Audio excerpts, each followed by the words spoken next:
A new information on an ongoing KCRA 3 investigation. We've learned that the convicted child molester who vanished before he was sentenced in El Dorado County had been wearing an ankle monitor. Thanks for being with us at 6. I'm Golston Dart. And I'm Edie Lambert. We have now learned that ankle monitor disconnected, and it took authorities days to contact him. Our Curtis Ming is digging deeper into this in his KCRA 3 investigation. Well, Edie, Golston, Carl Coconey was convicted in El Dorado County last July for what he did to an 11-year-old girl. 6 felony sex crimes. And we learned throughout that case he was wearing an ankle monitor. Now, here's the timeline. The El Dorado County Probation Department facilitated Coconey getting fitted with that tracker back in 2023 when he lived in the Bay Area. He was found guilty of these child sex crimes on July 17th, 2025 at the South Lake Tahoe Courthouse. Now, despite facing up to 18 years in prison, Judge Michael McLaughlin allowed him to leave court on $1 million bail, and he was told to return on August 25th to learn his sentence. According to a report from the Probation Department, Coconey's ankle monitor disconnected on August 17th, 2025. That was a month after the trial.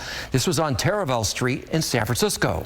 But the El Dorado County's Probation Department did not contact him until 2 days later on August 19th. And in that call, they say Coconey claimed he was charging the ankle monitor, but they still couldn't see it, and they say they told him to get it checked at a Bay Area office. That ankle monitor never reconnected, and the next date in their report is August 25th. That's the day he was supposed to be sentenced, and his family reported him missing to San Francisco police. Now, we asked the El Dorado Probation Department, why did it take 2 days to contact him after the ankle monitor disconnected? Well, this afternoon, the interim chief probation officer told me it was because a worker was off for those 2 days, saying probation does not have 24/7 monitoring of electronic devices or 24/7 response, adding the use of these devices on individuals outside of our geographical jurisdiction creates disadvantages. Now, remember, Coconey was last located in San Francisco. Now, the interim chief says the department recognizes we could have pursued additional follow-up with the client to ensure he had secured a new working device. El Dorado County District Attorney Vern Pearson remains critical of the judge's decision to let Coconey walk out of court the day of the guilty verdicts. To expect that a person on $1 million bond who has now been convicted, that merely adding an ankle monitor, which can be easily cut off, it adds any real assurance to bringing him back to court is kind of folly. The ankle monitor does very little to assure accountability for somebody under these circumstances. It's false security. It's false security.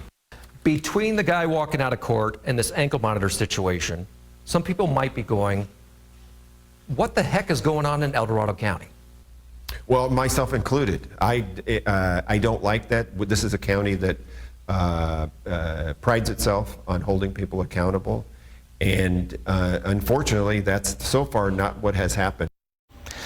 Well, Coconey's family claims he left a suicide note, but the DA says he has reason to believe Coconey is very much alive and somebody is helping hide him. Now, many of you have shared our story, so his face is now out there. If you haven't, you still can. Our story is on KCRA.com. Also new tonight, a hotline is now set up, so if you have seen Carl Coconey, you could call Sacramento Valley Crime Stoppers, the number 1-800-AA-CRIME. Now, Carl Coconey has been missing now for nearly 9 months, and the victim in this case says she is scared for her safety and that of others.